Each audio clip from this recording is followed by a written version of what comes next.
All right, what is going on, everybody? First night of the NBA Cup happened last night. We are here to go over it. We had a bunch of games. I'm really only gonna hit the prime time ones. That's Knicks, Sixers, Mavericks, Warriors. We'll talk about the other ones towards the end. Um, First one on the list. The Knicks got the W against the Sixers, 111 to 99. Almost said 199. um, I was Joel Embiid played first game. Um, I was very surprised with how competitive this game was. Um, Looking at the box score, watching the game was one thing. Watching the game was one thing. Watching the game um, was very interesting. The Knicks never felt like they really put their foot down and really stepped on the Sixers, and the Sixers stayed in it. No Maxi, but the two big stars, Paul and Joel, both did play. Joel only played 26 minutes. He did not perform well, but Paul George and Jared McCain did. Both shooting the ball relatively well. Paul George, 7 for 11 from three, 10 for 19 overall. Had a double double, almost 30 points, 10 rebounds, 3 assists. Jared McCain, 23 points, 2 assists, 3 rebounds, 4 for 10 from 3, in only 30 minutes. Those were the really only the two guys that came to play. Um, Caleb Martin did okay. Kyle Lowry, just a bad game from him. Kelly Oubre, a lot of hustle last night, a lot of heart. That's why you bring him to the team. That's why you bring him in the off season. Or I forgot when he got there. He's been there a minute. No, maybe this is year two for him. This is why you keep him on the team. He's a hustle guy, and he'll occasionally explode for a 20-point game, but that game was not tonight. Gershon Yabusele, 3 points. He, he with when Gershon's out there, what I notice is that he's sort of redundant next to Embiid because he's just in Embiid's way on offense and on defense. Uh, that's just my personal opinion from what I saw. I don't want to say that. That's gonna sound so bad. Um, it's two larger players down in the paint together, and this isn't 2010, 2008. You only need one, and Gershon don't move like that either. So, um, Andre Drummond, uh, not even 10 boards, just 4 boards, 5 points. Um, yeah, KJ Martin, DMP, Reggie Jackson, DMP, Eric Gordon, DMP. Could they have used them? Maybe. But the story for the Knicks was freaking OG Anunoby and Carl Anthony Towns. OG had 24, Carl had 21. Um, both made two of their 4 to 6 attempts. Jalen Brunson couldn't buy a three. Mikal Bridges couldn't buy a three. Josh Hart, not particularly known as a 3-point shooter, but he made one. Um, Bridges and Hart both had 14, and Brunson had 18. Um, a really interesting game. I'll say it again because both teams felt, I don't want to say discombobulated, but it felt like neither team knew what the other one was doing because you think, oh, they have Jalen Brunson, he's gonna score a lot since we don't have our main our main guy out there and Tyrese Maxey, and you kind of have to start Kyle Lowry and put Kyle Lowry's not gonna guard Jalen Brunson, but you put you know Oubre, Martin, or George on him, um, and you roll the dice. But when Joel only plays 26 minutes and Call plays 38 and he has 21 points, if he shot the ball slightly better, it would have been a 30 ball. So you just you kind of they were kind of just going back and forth, and nobody really got the edge. And I'm just I'm slightly impressed with the Sixers, but the Knicks got the job done. Um, the Knicks didn't have any helps off the bench except Miles McBride. Huge Miles McBride fan this year. I like what he's been doing. 3 for 8 from three, 6 for 12 overall. Uh, 3 rebounds, 2 assists. Um, great stuff from him. Always great stuff this season from him. Um, the Sixers actually shot a better 3 point percentage than the Knicks, but it really didn't matter. Um, I think that obviously that was bolstered by Paul George and Jared McCain. Um, the numbers probably a little skewed. Um, they were both really close in boards, offensive and defensive boards, by a handful. Um, the Knicks were swinging that thing. They got a lot of good looks. If they could just make their threes at a better clip, then this probably would have been a blowout. But it was one of those nights where you just didn't make your threes. Um, Sixers sloppy at times, 21 turnovers. But that's what happens when Joel's back, when Paul George is back. That's gonna happen. You're gonna have those turnovers. When they get a little more time together, when Maxi comes back, um, hopefully the team they can play. This isn't a Brooklyn Nets situation where they only play 20 some odd games together the whole season, and we would sit here talking about, oh well, if they would have played more together, they would have been better. That's what you get with Paul George and Joel Embiid at this point. Um, fast break points was similar.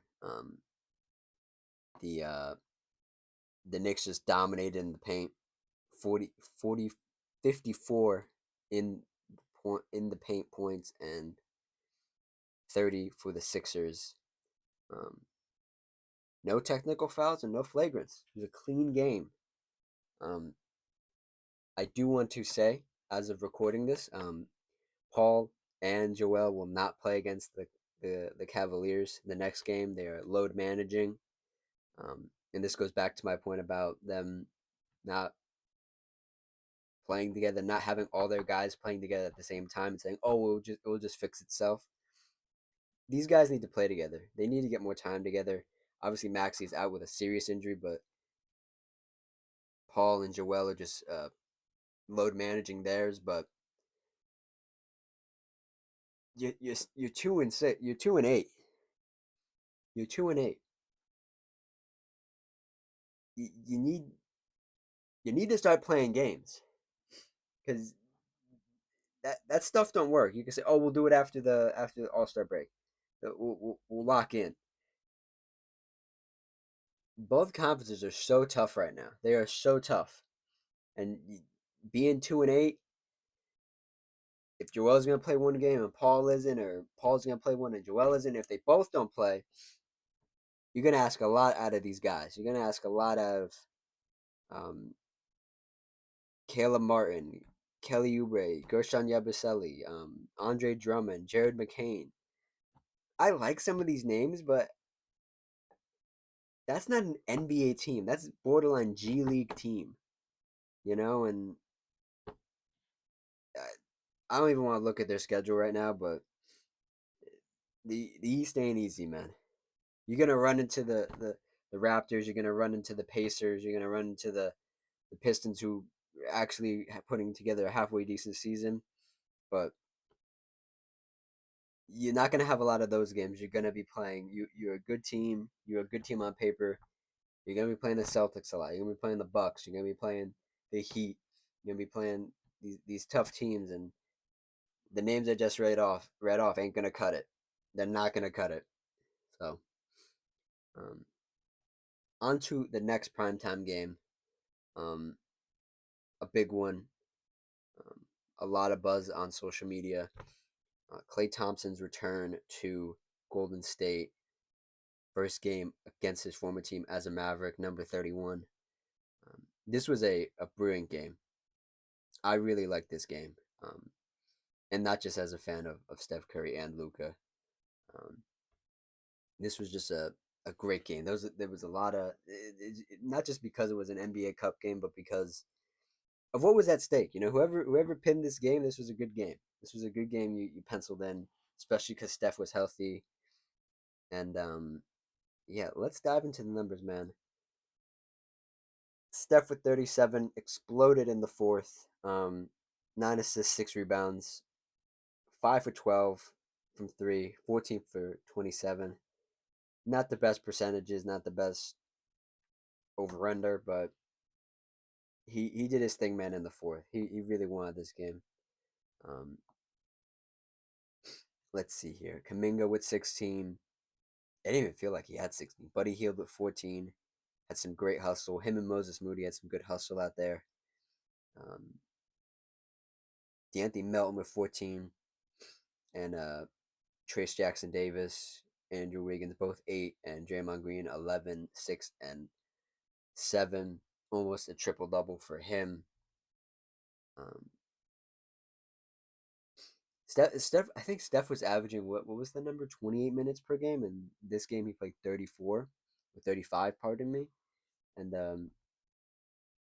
that was good. That was good to see. You know, at his age, we're gonna need to start talking about him like he's LeBron, where it's like at his age, is he just gonna keep doing this? Like obviously he gets nicked up a lot, a little twist, a little bend here, a little sprain here, but he keeps doing it, you know. And this Warriors team is a big surprise against at this point in the season a mediocre Mavs team at 5-6 on the season. Um, this was a good show. The Mavs are no slouch, especially against these other powerhouse Western Conference teams like the Lakers, like the Clippers, like the Warriors now. Um, they're like OKC. They're not like, oh, we can rest our guys. You got to play against the Mavs. They got two definitely Hall of Famers and one future Hall of Famer. Um, but yeah, going to the Mavs. Um, Clay's return was very good. There was one three at the end of the game that I saw that he took, and you knew it was short. You knew it wasn't gonna go in. And for the first time, I was like, "Oh my god! Thank God he isn't on our team. He isn't on the Steph Curry led team." Because I watched that a lot last year, where Clay would take threes, and you'd be like, "That's not going in," and it would suck. But now he's on the Mavs, and it's like, "Oh my god! Thank you." It didn't go in. Um, Clay with 22, Luka with 31, Kyrie with 21, Daniel Gafford with 15. No, no Kleber, no Powell, no Morris. They were down a bunch of bodies. Uh, let's see here. Najee Marshall with 6, Derek Lively with 12, Grimes with 6. Grimes hit a big three going in at the end of the fourth, and Jaden Hardy with 4. Um, yeah, there's not much more you can do. I mean, all your main guys are 20 plus. Gafford with 15. You don't get that a lot from him. Um, but he was matched up against Trace Jackson Davis, so I assume he would do better as sort of a vet against a younger big. So that was expected. Um, yeah, I mean, when Luka isn't making his threes, when Kyrie doesn't take a lot of threes, and when Clay misses half and makes half, you kind of just fold your hands and say, "Well, they outshot us this game." Um, by the numbers, the the the Warriors only shot 2% better at 34 against the Mavs 32. Um, they the Warriors killed it on the offensive boards. The defensive boards were split 32-32 each. Um, I felt like the Mavs were passing it, not the Mavs, the Warriors were passing it a little bit better, just optically, just off visually. But the Mavs did have some good swings. Um, I do think though that Luka is still in this mode where he thinks he needs to do it all, and he doesn't realize. I get it. Like he's a very prideful guy. He takes pride in his game, and he's very very very good at his game and what he does. But man, you need to look to your left and to your right and see Kyrie and Clay. Because I get they didn't shoot the best, but you got to give it a try. You got to get your other guys involved. Even when they're having a bad night. There's a difference between your guys having a bad night and you having a worse night. Just numbers wise, missing a certain amount of shots, not being able to get to the cup. Not saying that happened this game, but just in general over the course of a season, you need to look to your left and to your right and see you have two really, really good guys next to you. Um, the Warriors killed it on defense, 13 steals, 7 blocks. Um, though the Mavs did have more points off turnovers when they did get the turnovers, and no technicals and no flagrant fouls this game. But yeah, I think this was just Luka kind of getting tunnel vision, and it might have cost them the game.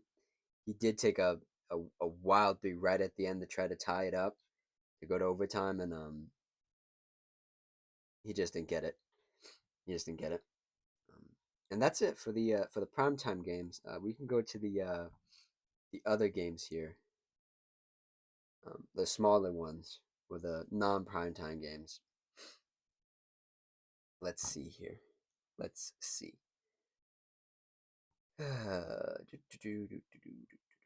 Okay, here we are.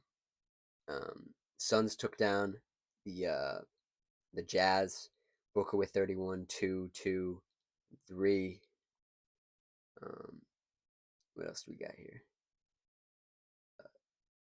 The the I almost said Timberwolves. This is a tongue twister. Timberwolves versus Trailblazers. The Trailblazers won 19, not 19, won against them. Robert Williams with 19, 9, almost a double double, 3 steals, 3 blocks. Very good game for him by his standards. Giannis took down the Scotty Barnes list. Um, Raptors, 23 points. We went over the Knicks versus Sixers uh, in surprising fashion in a late game meltdown from the Heat. The Pistons beat them and they improved to 5-7. Cade with 21, 7, 9. Um, there was a meltdown at the end of this game. I saw it. Eric Spoelstra called a timeout when he didn't have one. They, the the what's their name? Jeez, I'm looking at Detroit. Detroit just made a great out of bounds play, out of a timeout, I believe, um, to go up to. It was a lob. Amazingly drawn play.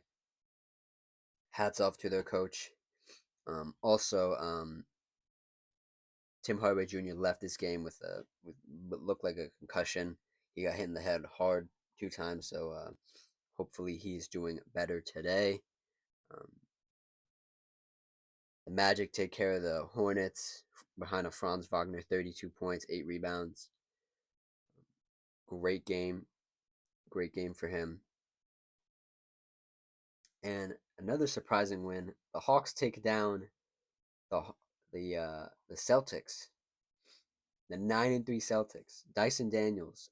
They didn't have Trae Young. They didn't have Bogey. They're missing a lot of guys. So Dyson Daniels stepped up with 28 points, 7 assists, 6 steals. Um, again, another meltdown for a good team, the Celtics. They tried to get it into JT, and it bounced off his foot. He didn't catch it. It was too far right. He was on the far block, and he just couldn't get a handle on it. And the time it rolled out of bounds, and the time expired. Um, Great game for the Hawks. And yeah, that's the wrap up for the first game of the NBA Emirates Cup. Um, I don't know, man. I don't know about y'all, but I like the NBA Cup. I think it's a cool idea. I think it's something that teams can get excited for. Obviously, I think not every game can be Warriors Mavs where there's so much juice and so much energy behind it, but I think it's good to it's good to have that kind of stuff during the season, and it means something more than just being a rivalry game now. Um, Quickly, um, the uh, the games for tonight, Wednesday night. Hawks, not Hawks. Sheesh. Um, Pels, different kind of bird. Pelicans versus OKC and Grizzlies versus Lakers. Non NBA Cup games, just regular games. I gave my thoughts on those already. My last video. If you haven't watched the last video, check it out. Um, and yeah, if you've watched this one to the end, consider liking, consider subscribing. Um, put your comments down below. Good, bad, about the games, about this video, no matter. Um, just interact. That's it. Thank you guys so much for watching. I will see y'all uh, Friday. Yeah. Cheers.